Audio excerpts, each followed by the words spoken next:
قل من بيده ملكوت كل شيء وهو يجير ولا يجار عليه إن كنتم تعلمون سيقولون لله قل فأنى تسحرون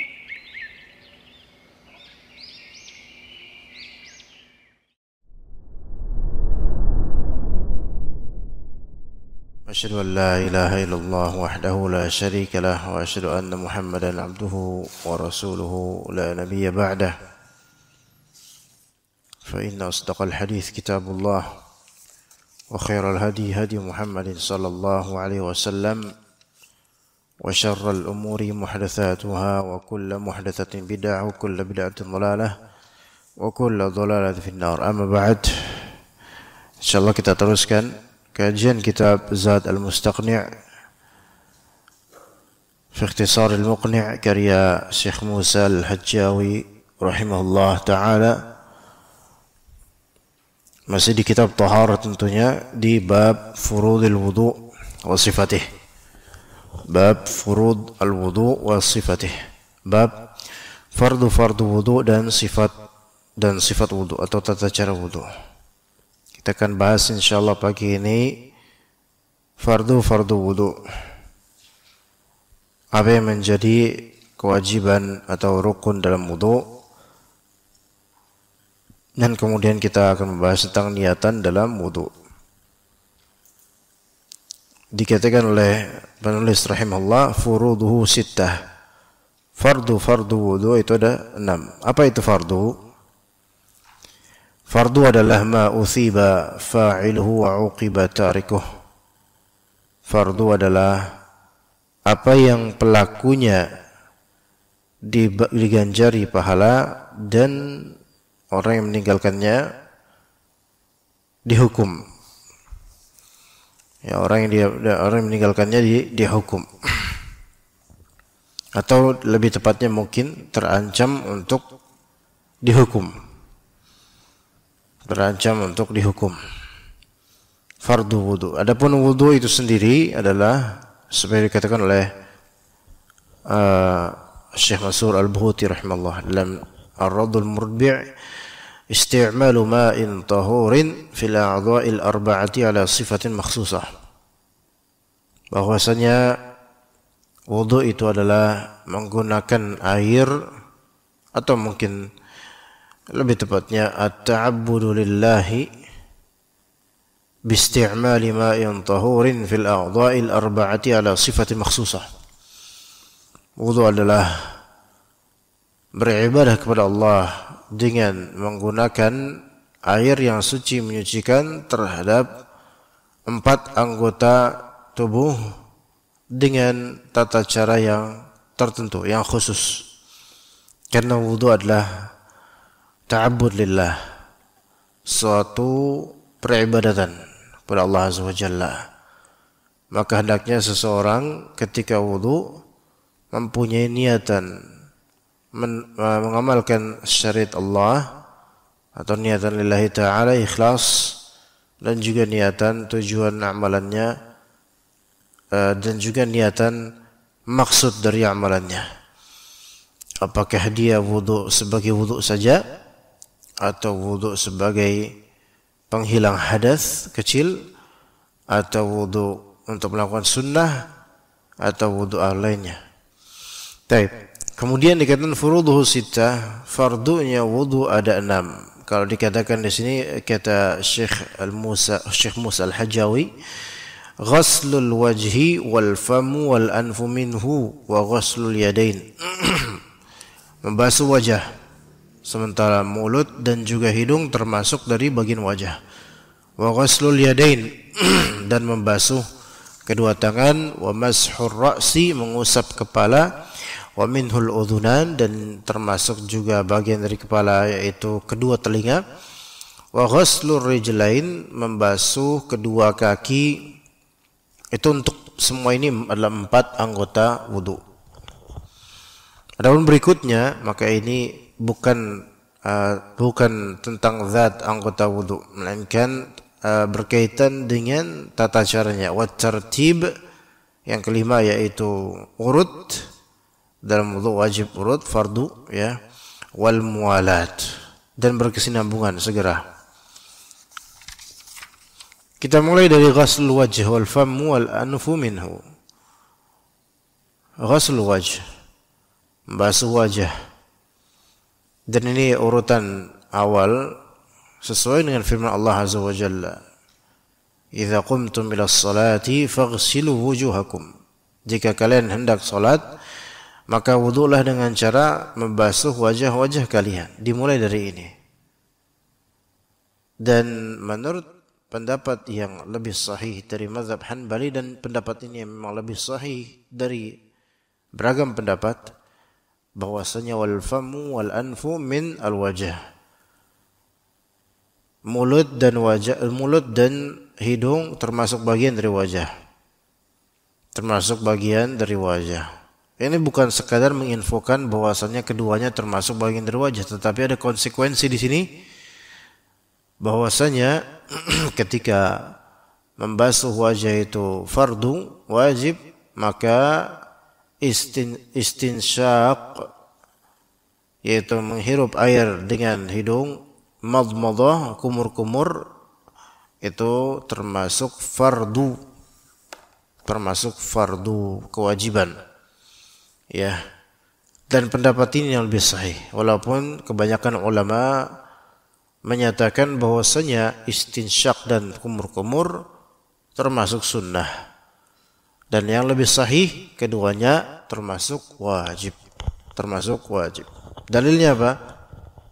Yaitu dalil sesuai dengan mafhum dari nas, faghsilu wujuhakum. Dan juga dalil yang kedua, yaitu sunnah fi'liyah, perbuatan Nabi SAW yang dicontohkan oleh beberapa sahabat ketika mereka mencontohkan bagaimana tata cara wudunya Rasulullah SAW, dan tidak seorang pun dari mereka meninggalkan istinsyaq, istinthar, dan madmadah, kumur-kumur.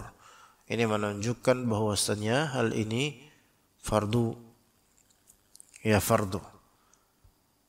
Maka seseorang ketika dia tidak kumur-kumur dan tidak istinsyaq, menurut pendapat yang lebih sahih, orang itu tidak sah wudunya. Namun sekali lagi ini masalah khilafiyah. Ya, pendapat yang masyhur di tanah air, terutama itu adalah pendapat Syafi'iyah, bahwasanya ini tidak wajib melainkan sunnah. Dan silakan bagi yang mengikuti pandangan ini, enggak masalah. Ya, karena ini ijtihad para ulama. Namun yang lebih sahih adalah istinsyaq, istinthar, madmadah, semua ini termasuk kewajiban. Dan meninggalkan yang wajib tidak mensahkan perbuatan wudu ini, yang wajib dari wudu. Taib, kemudian wa ghaslul yadain, dan membasuh kedua tangan. Kata Allah Azza wa Jalla, wa aydiyakum ilal marafiq. Dan basuhlah kedua tangan kalian, basuhlah tangan-tangan kalian menuju ke siku. Lafal ila di sini, wa aydiyakum ilal marafiq, ya, dan membasuh tangan kalian ke menuju siku. Ya, yang zahir dari ayat ini, maksudnya yang zahir dari ayat ini ketika menunjukkan arah berarti kan berawal dari telapak tangan dulu. Jadi seperti ini ayatnya. Zahirnya begitu. Telapak tangan menuju ke siku. Namun bukan berarti dari siku ke telapak tangan itu makruh, bukan. Ya, jadi para ulama lebih menekankan pemahaman wa aydiyakum ilal marafiq, tangan-tangan kalian ilal marafiq. Ila di sini lebih ditekankan pemaknaan dengan ma'a, bahwasanya wajib atas kita membasuh kedua tangan ma'a, bersamaan dengan kedua siku. Lalu apa maksudnya ini? Yakni bahwasanya kedua siku itu juga harus dibasuh dengan air wudhu. Maka kalau kedua siku nggak dibasuh, tidak sah wudhunya. Dan ini pendapat yang lebih sahih. Pendapat yang lebih sahih. Jadi kedua ilah di sini menunjukkan ma'ah. Ya. Ini pendapat yang lebih sahih. Karena kalau misalnya Anda bilang, Anda nyatakan ke antum, Anda hari ini mau pergi ke Cilandak. Ke Cilandak. Maka mafhumnya adalah Anda dan akan berada di Cilandak. Ya. Ke Cilandak berarti Anda akan berada di Cilandak. Berarti ya di sana. Kalau membasuh kedua telapak tangan sampai ke siku, maka berarti air yang dikekan ini harus berada di siku juga bersamaan dengannya. Ya begitu. Ya. Gak mungkin kemudian Anda bilang, Anda mau ke Cilandak, kemudian Anda hanya berhenti di Tanjung Barat, selesai. Berarti Anda belum nyampe ke Cilandak. Ngomongnya ke Cilandak, tapi akhirnya Tanjung Barat terus balik lagi ke Bekasi. Berarti antum gak ke Cilandak. Gitu ya. Seperti itu. Kemudian dikatakan wa mashur ra'si wa minhul udhunan. Rukun atau kewajiban yang ketiga adalah mengusap kepala seluruhnya. Ini pendapat yang lebih sahih, yaitu seluruh kepala.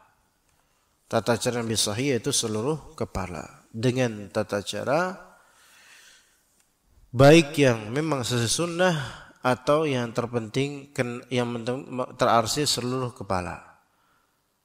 Dan mengusap beda dengan membasuh.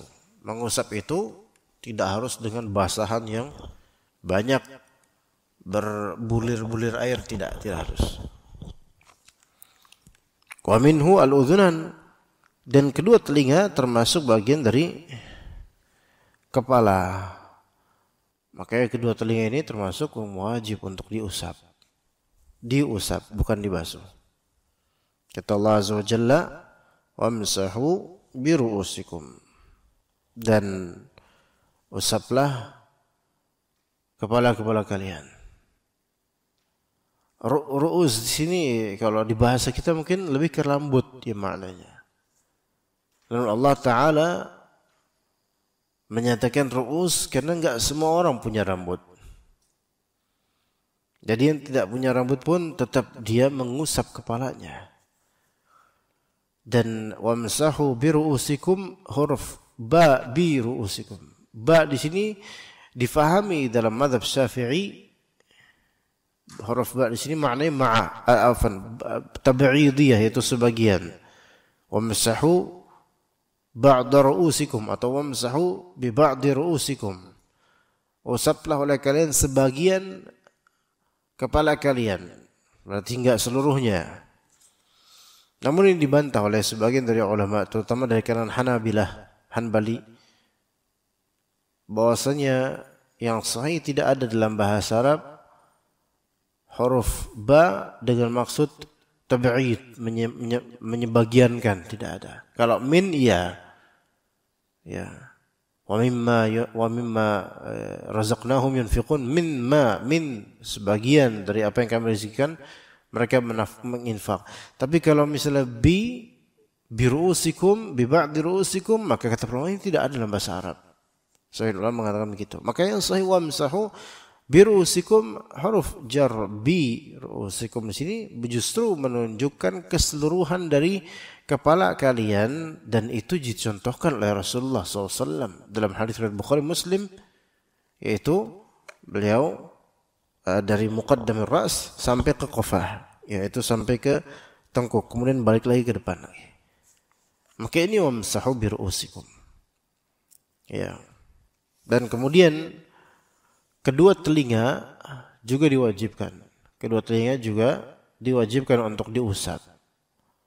Ya. Ini yang rukun atau kewajiban ketiga. Kemudian yang keempat, wa ghaslur rijlain, membasuh kedua kaki. Membasuh kedua kaki.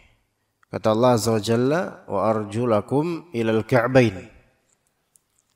Atau salah satu qiraat, wa arjulakum ilal ka'bain. Salah satu qiraat. Dan qiraat lain, wa arjulikum ilal ka'bain. Taib, wa arjulakum ilal ka'bain, maka ini kembali ke faghsilu, yaitu basuhlah oleh kalian kaki-kaki kalian menuju ke kedua mata kaki. Dan illa di sini maknanya ma'a. Sehingga mata kaki seseorang itu wajib untuk basah dengan basuhan. Ya, itu wajib sampai mata kaki. Taib. Kemudian yang khamis, yang kelima, at-tartib. Tartib. Yaitu ngurut. Jadi harus ngurut kalau misalnya seseorang wudu, enggak bisa diin'ikas atau dibalik. Kaki dulu, kemudian kepala, kemudian tangan, kemudian wajah, enggak bisa. Tidak sah. Ya, tidak sah. Kalau misalnya dibalik, di reverse, ya. Bahkan orang ini main-main kayaknya nih, ya kan gitu. Masa kaki dulu, ya.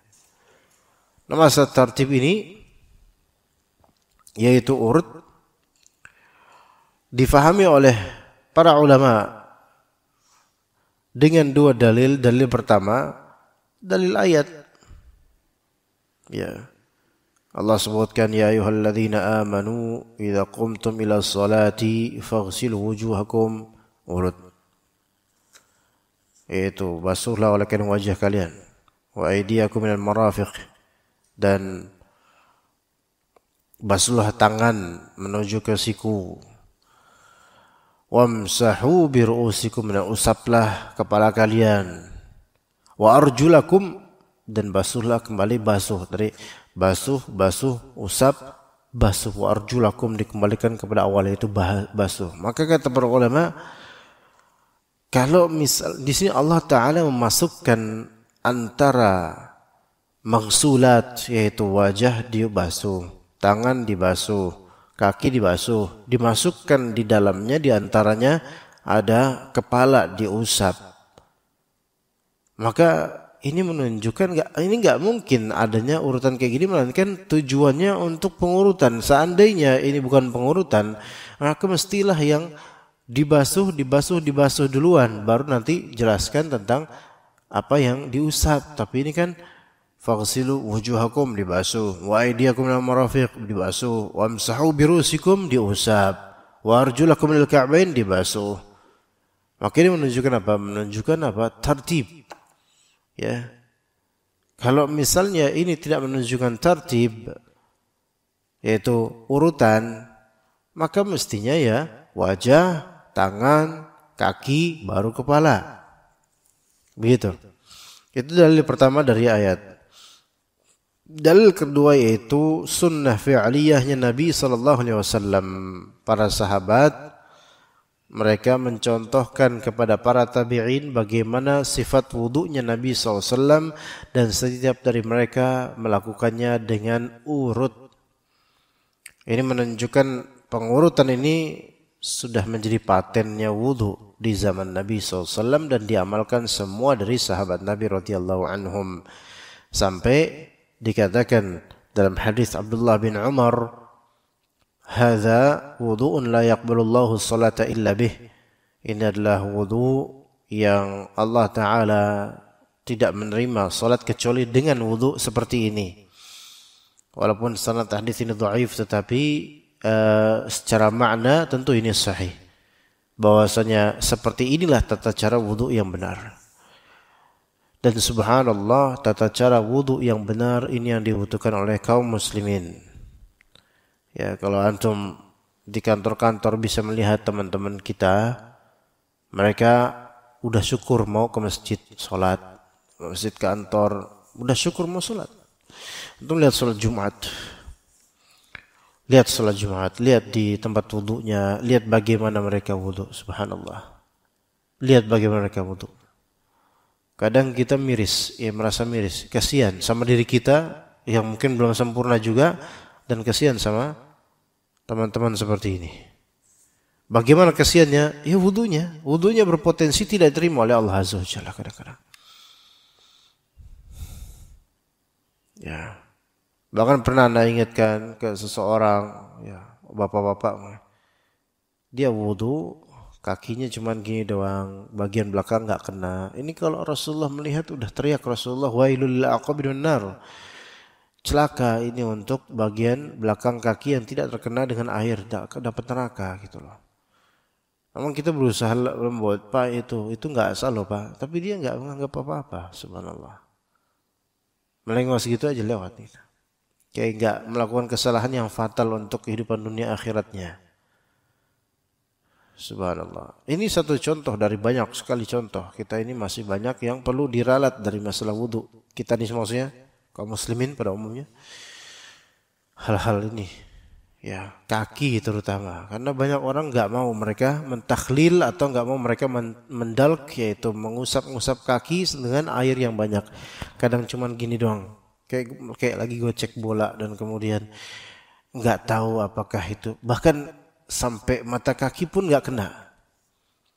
Cuman bagian muqaddam al-qadam, yaitu bagian depan kaki doang udah selesai. Nggak diteliti lagi. Barangkali dan kemungkinan besar tidak kena semua bagian dari kaki. Ya. Kemudian yang keenam dari furud al-wudu itu al-muwalat. Al-muwalat adalah berkesinambungan. Ya, ini jadi lengkap 6 fardu wudu. Pertama, basuh wajah. Kedua, basuh tangan. Ketiga, basuh wajah termasuk darinya kumur-kumur dan istinthar. Kedua, basuh tangan sampai ke siku. Ketiga, mengusap wajah. Mengusap kepala, termasuk juga kepala, telinga. Keempat, membasuh kaki sampai ke mata kaki. Kelima, urut. Keenam, berkesinambungan. Ya. Nah, berkesinambungan di sini didefinisikan dalam zat al-mustaqni' wa hiya an la yuakhira ghusla atau an la yuakhira ghusla udwin hatta yanshafa alladhi qablah. Tidak menunda membasuh anggota wudu berikutnya sampai kering anggota wudu sebelumnya. Jadi berkesinambungan adalah tidak menunda membasuh anggota tubuh sampai kering, ditunda sampai kering anggota tubuh sebelumnya. Ya. Kecuali kalau dalam rangka tersibukkan dengan hal yang sunnah dalam wudu. Artinya gini, contoh. Membasuh wajah. Taib. Maka hendaknya seseorang yang berwudu bergegas setelah selesai membasuh wajah, dia membasuh tangan. Jadi wajah, selesai wajah, langsung tangan. Ini kesinambungan, mualat namanya. Kalau membasuh wajah udah, kemudian sebelum membasuh tangan, dia ngangkat telepon dulu. Kalau teleponnya sejenak, Assalamualaikum, nggak nyambung, udah matiin. Itu mungkin nggak masalah. Tapi kalau dia ngobrol lama, hatta yanshaf, yaitu hatta yanshaf alladhi qabla, yaitu sampai mulai mengering bagian yang sebelumnya, itu yang wudu mulai kering itu. Bagian yang wajah mulai kering. Belum ke tangan, maka ketika udah mulai mengering, maka apa? Wudunya harus diulang dari awal. Bukan diterusin ke tangan. Bukan, tapi dimulai dari awal. Karena apa? Karena ini tidak terjadi mualat. Kewajibannya bubar, kewajibannya hilang, maka wudunya bubaran. Ya. Namun dikecualikan jika bagian sebelumnya itu mengering disebabkan itsyghal atau tersibukkan dengan sunnah dalam wudu. Disebut sunnah dalam wudu, maka ini la yadur insyaallah. Enggak apa-apa. Kasih contoh. Kalau seseorang punya jenggot yang sangat lebat sampai kepala sama jenggotnya, size-nya itu lebih besar, dilihat lebih besar jenggotnya. Ya. Nah, ketika jenggot begitu lebatnya, wudu bagian muka dibasuh, maka takhlil al-lihyah yaitu menyela-nyela jenggot itu hukumnya sunnah. Nah, dia kan airnya sedikit basuh. Ya. Kemudian dia takhlil ini, dan takhlil ini membutuhkan waktu gitu. Ternyata dengan waktu seperti itu sampai dia merasakan telah menarsir seluruh yang jenggot yang telah diarsir, ternyata ini mulai pudar, mulai kering. Apakah dia wajib untuk mengulang dari awal karena gugur wudunya, atau dia boleh melanjutkan ke tangan? Jawabannya boleh melanjutkan ke tangan, karena yang dia lakukan memang tidak mualat secara makna, tetapi dia sedang melakukan perbuatan wudu juga dengan mentakhlil. Beda dengan hal yang tadi yang bukan merupakan perbuatan wudu, yaitu apa? Yaitu nelepon. Ya.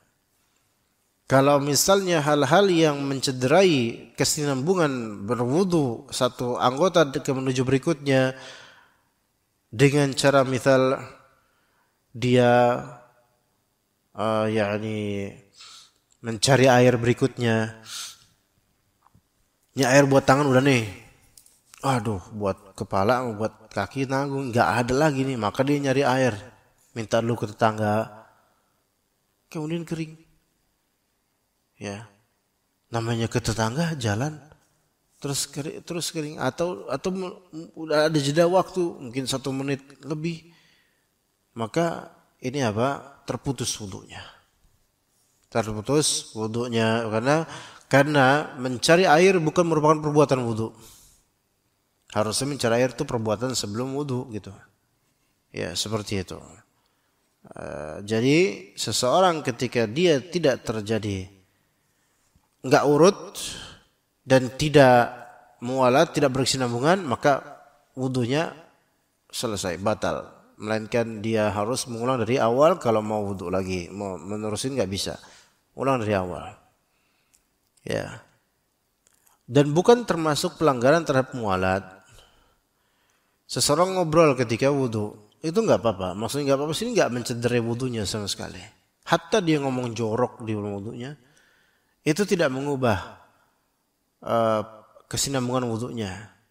Ya, itu enggak merubah.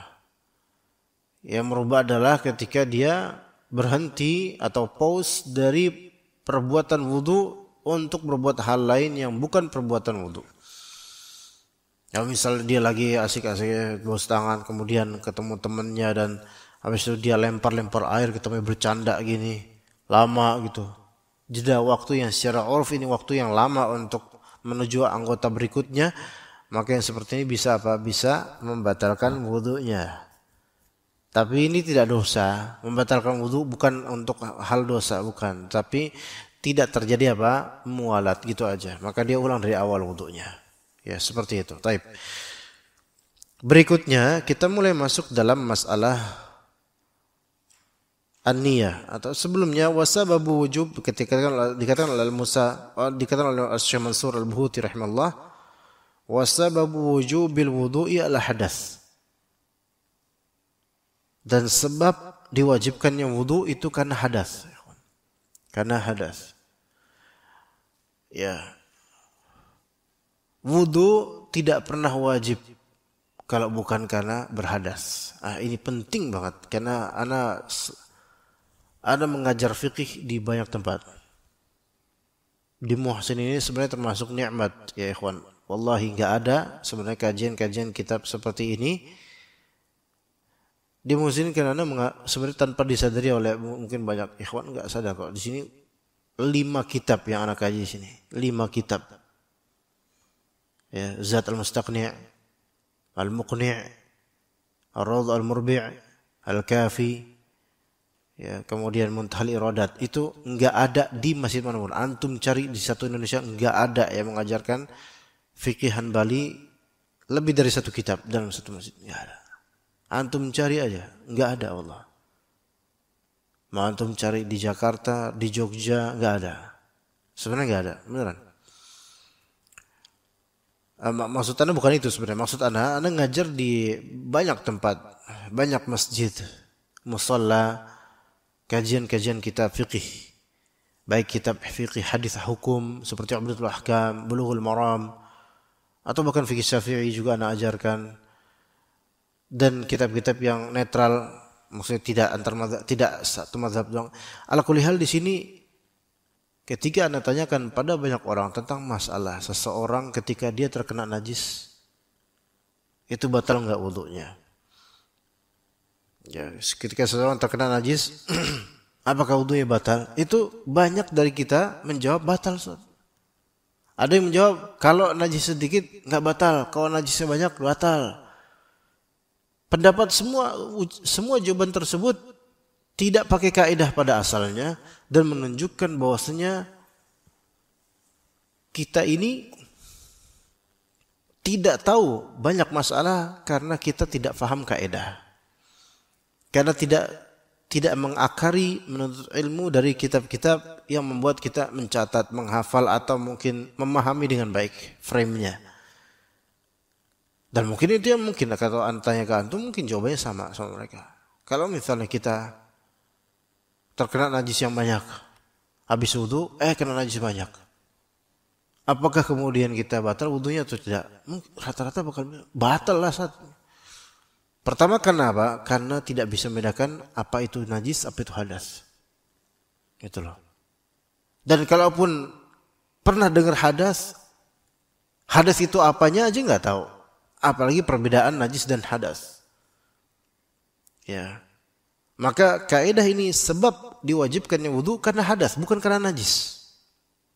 Artinya orang kalau kena najis, dia masih suci secara bersih dari hadas.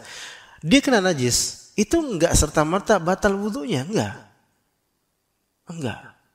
Wudunya enggak batal. Rasulullah SAW ketika dikencingi, Rasulullah SAW yang memiliki badan yang mulia, ketika beliau dikencingi qadarullah oleh seorang anak yang dia gendong, anak orang yang dia omongi, itu beliau malah melakukan ros atau nadah, dibersihkan saja bagian yang terkena najis, tapi tidak berwudu ulang, enggak. Karena terkena najis itu bukan sebab wajibnya wudu. Melainkan sebab wajibnya wudu adalah hadas. Dan hadas yang dimaksud adalah hadas kecil. Ya. Begitu. Ini termasuk hal yang sangat prinsipil dalam masalah taharah. Makanya Syekh Mansur Al-Buhuti mengatakan sabab wujubil wudu al-hadas. Penting. Kalau antum terkena najis, antum tetap suci secara syar'i. Namun tidak sucinya antum karena najis hilangkan najis selesai, antum tidak perlu wudu. Ya begitu.